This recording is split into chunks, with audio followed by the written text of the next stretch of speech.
이원하 변호사의 사건 X파일.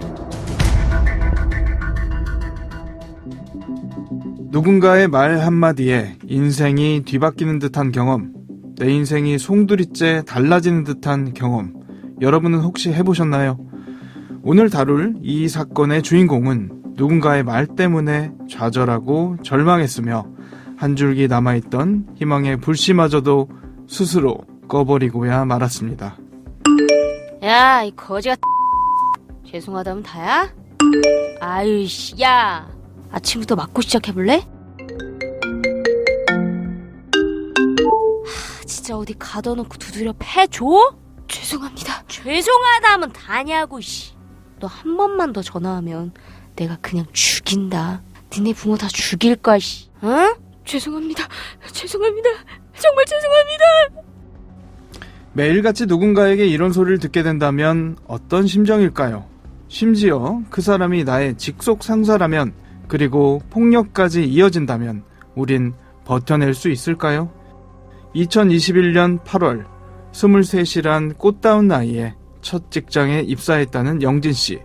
영진씨는 이후 직장 상사로부터 매일같이 폭언과 폭행에 시달렸다고 합니다. 그리고 2023년 5월 여느 때와 다름없이 출근하겠다며 집을 나선 영진씨는 결국 강원도의 한 숲속에서 싸늘한 주검으로 발견됐는데요.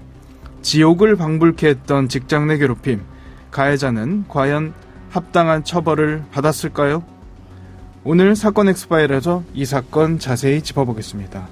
안녕하세요. 저는 변호사 이원하입니다.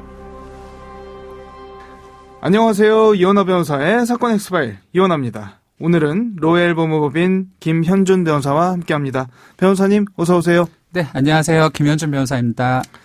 오늘 다뤄볼 사건 파일 바로 열어보겠습니다.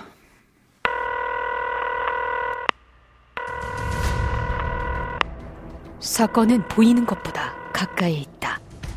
변호사의 눈으로 냉철하게 바라본 사건 사고. 이원하 변호사의 사건 X파일. 34번째 파일. 지옥보다 끔찍했던 직장 내 괴롭힘. 직장 내 괴롭힘, 사실 이 키워드에 공감하는 청취자분들 많으실 것 같거든요. 관련한 사건들도 참 많잖아요. 네, 참 많은데요. 그중에서 IT 업계 회장이 회의 중에 비비탄 총을 발사하거나 여직원에게 자신의 이름을 신체에 새겨 사진을 보낼 것을 요구했던 엽기적인 사건이 가장 먼저 떠오릅니다. 그 이외에도 대한항공 전 부사장이 연루되었던 땅콩향 사건, 교촌치킨 부회장이 직원들 목을 조르고 얼굴에 간장 소스통을 던졌던 사건 등 사회를 떨들썩하게 했던 직장 내 괴롭힘 사건은 수차례 있어 왔습니다. 유명한 사건들이 많죠. 그 중에서도 오늘 다뤄볼 이 사건은 괴롭힘 수준을 넘어선 것 같거든요. 어떤 일이 있었던 겁니까? 우선 이 사건 피해자는 강원도 속초의 한 자동차 부품 대리점에서 2년째 일해오던 중이었습니다. 이 대리점은 사업주 가족 그리고 직원 이렇게 3명이 일하고 있는 작은 곳이었는데요. 피해자는 여기서 막내였고요. 피해자는 이곳에서 직장 상사로부터 지속적인 모욕과 폭행에 시달리다가 2023년 5월 22일 평소와 다름없이 출근을 하겠다고 집을 나선 후에 강원도 한 숲속에서 극단적 선택을 했던 사건입니다. 예, 어쩌다가 한 번도 아니고 꽤 오랜 시간 매일같이 욕을 하고 가족까지 들먹이고 그랬다고 하던데요.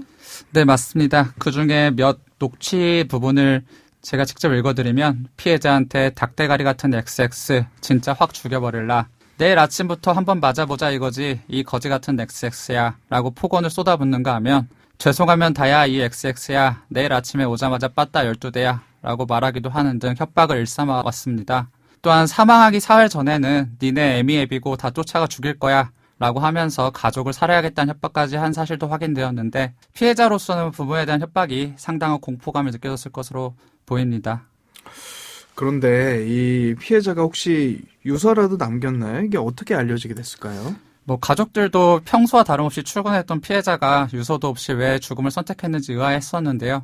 유가족들은 이 사건 다음날 피해자 유품과 함께 휴대전화를 받게 되면서 피해자의 친형이 그 휴대전화에서 3개월 동안 711건의 녹음 파일을 발견했었고 그중에 직장상사 폭언, 욕설들이 담겨있는 녹취 파일이 90개가 확인되면서 이 사건이 가족들의 제보로 언론 보도되고 이게 알려지게 되었습니다. 이 뒤늦게 녹음된 통화 내용을 듣게 된 가족들의 마음이 어땠을지 감히 상상조차 안 되긴 하거든요. 유족들도 성격이 착하고 여린 편이었다는 피해자가 사망 전날까지도 직장에서의 고통을 단 한 번도 이야기하지 않았다는 점에 대해서 참 안타까워했었는데요. 특히 친형은 나이 많은 직장 상사가 이를 들먹이며 죽여버린다고 하니 사회 초년생 입장에서 굉장히 무서웠을 것이라면서 가족을 걱정시키고 싶지 않아서 이야기를 하지 않았을 것이다. 동생은 평소에도 가족 걱정을 많이 했다라고 안타까워했습니다. 특히 피해자의 부모님은 피해자가 죽기 몇 주 전에 이 회사를 그만둘까라는 이야기를 했었는데 그때 미처 말리지 못했던 것에 대해서 참 자책을 하고 있었는데 그러한 점들이 참 마음 아픈 부분이었던 것 같습니다.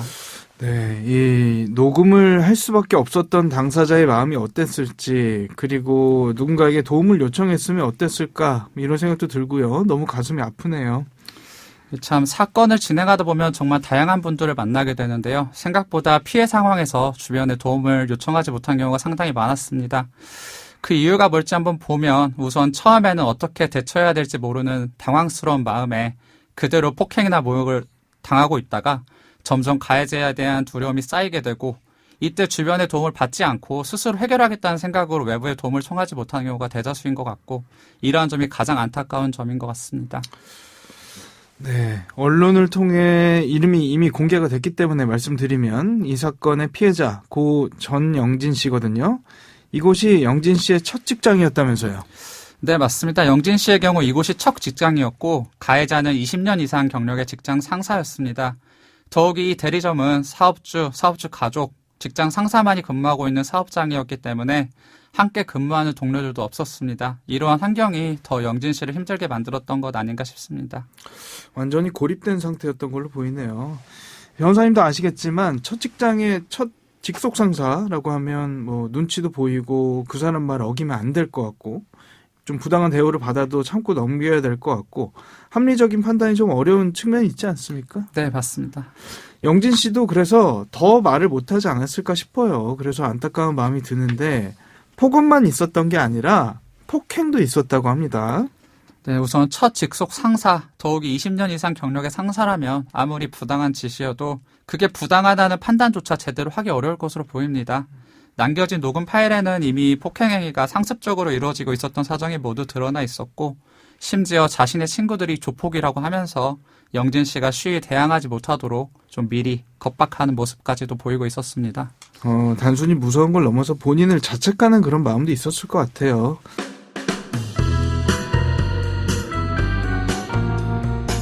변호사의 눈으로 범죄의 재구성.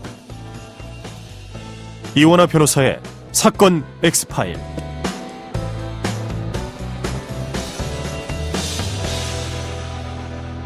통화 내용을 토대로 경찰이 수사에 들어갔고 수사 과정에서 폭행 사실까지 확인됐다는 건데 유족들이 고소했죠? 네, 유족들은 영진 씨 휴대전화에서 발견된 700여 건의 통화 내용을 바탕으로 수사기관이 고소하였고 직장 상사는 폭행, 협박 등 혐의로 재판에 넘겨졌습니다. 공소장의 구체적인 내용을 보면 협박 16회, 폭행 4회, 정보통신망법 위반, 불안감 조성으로 보이는데요. 이것이 86회가 확인된 것으로 보입니다. 상당히 많네요. 이 가해자가 선처를 호소했다고 하는데 네, 가해자는 법정에서 영진 씨와 유족들에게 사죄의 뜻을 밝히고 만성 신장병으로 혈액투석 치료를 받아온 사정, 그리고 300만 원을 공탁한 사정 등을 들어서 선처를 호소했는데요. 여기서 공탁이란 형사 공탁급을 이야기하는데 피해자와 합의가 되지 않은 경우에 최후의 수단으로 활용되고 있습니다. 합의금 명목으로 국가의 공탁금을 지급하면서 재판부에 감형을 구하시는 것으로 생각하시면 됩니다.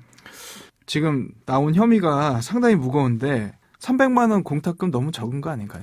너무 적죠. 사람이 죽었는데 300만 원이라는 거는 사실 어떻게 보면 공탁을 안 하느니 못하다는 생각도 듭니다. 그러니까요. 그리고 이 재판 과정에서 가해자가 훈계와 지도 명목이었다 이렇게 주장했다는 거 아닙니까? 제가 유족 입장이었다면은 이 말 듣고 더 분노했을 것 같거든요. 네, 가해자는 훈계와 지도 명목이라는 주장을 했었는데 다행히도 재판부에서 피고인이 가한 폭행과 폭언은 피해자의 기본적 인권과 자존감을 무너뜨리는 것이고 그 어떤 변명으로도 정당화될 수 없다라고 일축하였습니다. 사랑하는 가족을 잃은 유가족들로서는 가해자의 변명이 더욱더 아프게 다가왔을 것 같습니다. 지난 방송 들으신 청취자분들이라면 기억하시겠습니다만 가해자나 피해자가 남긴 유서가 형사재판의 결정적인 증거로 쓰일 수 있을지에 대해서 짚어봤거든요. 그렇다면 녹음 파일 같은 경우는 유서랑 어떻게 다른지 이 부분도 궁금한 청취자분들이 계실 것 같습니다. 우선 녹음 파일의 경우에도 형사재판에서 증거로 쓰이기 위해서는 기본적으로 피해자의 진술에 의해서 진술한 대로 녹음한 것이 증명되어야 하고, 녹음 파일이라는 특성상 편집, 조작될 위험성이 있기에 사본의 경우에는 원본의 내용 그대로 복사된 사본임이 입증되어야 합니다. 다만 피해자의 죽음으로 인하여 진술이 불가능하기에 유서와 마찬가지로 해당 내용이 특히 신빙할 수 있는 상태, 특신 상태라고 하는데, 간단히 말하면 믿을 만한 상황에서 행하여졌음이 증명되어야 할 것입니다. 본 사건에 있어서는 가해자가 녹음 내용이 전부가 아니다, 사생활 문제, 금전적 문제가 있었다는 입장을 밝힌 적도 있는데, 만일 해당 통화 내용이 일부 대화 내용만 편집, 조작되었다라고 주장을 하는 경우라면 해당 녹음 파일의 증거 인정을 위해서 원본의 내용이 그대로 들어갔는지, 이 녹음 내용에 대해서 특신 상태가 인정될 수 있는지 여부가 함께 판단되어질 것으로 보여집니다. 1심 재판부 판단은 어땠습니까?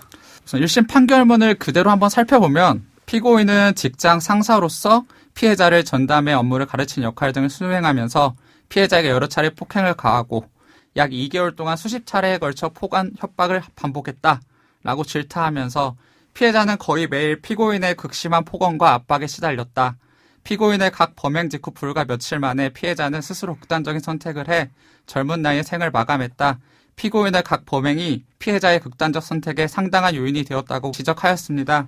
또한 도저히 탈출구를 찾을 수 없어 결국 죽음을 선택할 수밖에 없었던 피해자가 겪었을 정신적 고통, 두려움, 스트레스는 가늠조차 어렵다. 이 사건은 직장 내 괴롭힘 또는 직장 내 갑질의 극단적인 사례를 보여준다고 평가하였는데요. 이어 사랑하는 막내 아들이자 동생인 피해자를 잃은 유족들 역시 커다란 슬픔과 비통함에 빠져 있다. 피고인에 대한 그 책임과 비난 가능성에 상응하는 엄중한 처벌이 불가피하다라고 적시하면서 징역 2년 6개월을 선고하고 피고인을 법정에서 구속하였습니다. 사실 이제 유족들 입장에서는 징역 2년 6개월도 그렇게 무겁다고 느끼지 않을 것 같은데, 가해자는 곧바로 항소를 했다고 해요. 다음 주 목요일에 항소심 첫 공판이 열릴 예정인데 유족들은 죗값에 비해 너무 적은 형량이다, 이런 입장이거든요. 역시 변호사님, 만약에 검사 입장이라면 혹은 유족 측 변호를 맡고 계시다면은 새롭게 적용해볼 혐의라든지 다루게 볼 만한 부분이 있겠습니까? 우선 검사님이 여러 가지 사정을 살펴서 기소를 했던 것이라고 보여지긴 하지만, 제가 유족 측 변호사라면 아무래도 형량 자체가 3년 이하의 징역인 단순 협박보다는 5년 이하의 징역으로 보다 강한 존속 협박 부분을 좀 추가하고, 또 이 상황 자체가 상습적으로 일어났던 부분이기 때문에 상습적인 폭행, 협박으로 해서 상습범 규정을 적용해서 형량의 2분의 1을 가중해 줄 것을 요청해 줄 수 있지 않을까 싶습니다. 또한 가해자의 행위는 단순 폭행 협박을 넘어서 자신에게 보고를 해라 라고 강요를 하면서 의사결정을 좀 제한했던 부분도 분명히 있었습니다. 따라서 이러한 부분에 대해서 강요죄 성립도 한번 검토해서 엄한 처벌을 한번 요청을 할 수 있지 않을까 싶습니다. 네. 이 유족들은 형사재판뿐만 아니라 산재 그리고 손해배상 민사소송까지 준비 중이라고 하던데, 먼저 산재 부분은 어떻게 예상하세요? 스스로 목숨 끊은 경우에 산재로 인정된 경우도 있고 아닌 경우도 있지 않습니까? 네, 이게 원칙적으로 산업재해보상보험법 제37조 2항 본문에 따라서 근로자의 자해행위가 원인이 되어 발생한 사망은 업무상 재해로 보지 않습니다. 따라서 이러한 경우에 목숨을 끊었다라는 게 곧 업무상 재해다라고 이어질 수 없는 부분인데요. 다만 단서의 업무상의 사유로 인해서 정신적 이상 상태에서 자해 행위를 하였다는 상당 인과관계가 인정되는 경우에는 업무상 재해로 인정될 수 있다고 보고 있습니다. 본 사건의 경우에는 직장 상사의 직장 내 괴롭힘으로 인해서 정상적인 판단 능력이 결여된 상태였고, 이로 인해서 자살에 이르게 된 경우로 보이기 때문에 업무와 사망 사이의 인과관계를 충분히 인정받을 수 있을 것으로 보이고, 산재 역시 인정이 될 수 있지 않을까 싶습니다. 회사 대표를 상대로 한 손해배상 소송 어떻게 보십니까? 이 역시도 회사의 대표한테 어떠한 책임이 있는지 여부를 한번 봐야 될 것 같은데요. 회사의 대표는 근로자에 대한 보수 지급 의무 외에도 근로자의 인격을 보호하고, 근로자가 근로제공 의무를 이행할 때 피해를 받지 않도록 필요한 조치를 강구하고 보호할 의무를 부담합니다. 이때 대표가 이러한 보호 의무를 위반해서 근로자가 손해를 입은 경우, 그때 그 손해를 배상하여야 하는데, 직장 내 괴롭힘을 예방할 수 있었음에도 이를 방지하지 못하였을 경우에는 대표의 책임을 인정하고 있습니다. 지금 현 사건에서 해당 사업장의 경우에는 피해자를 포함해서 4인이 근무하는 매우 소규모의 사업장이고 직장 내에서 업무 시간에도 폭행 협박 등이 빈번히 발생했던 사실이 드러났습니다. 이러한 상황에서 대표가 이러한 폭행 협박 사실을 전혀 몰랐다는 사정이 특별하게 인정되지 않은 이상 회사 대표를 상대로 한 손해배상 역시 충분히 인정될 수 있을 것으로 보입니다.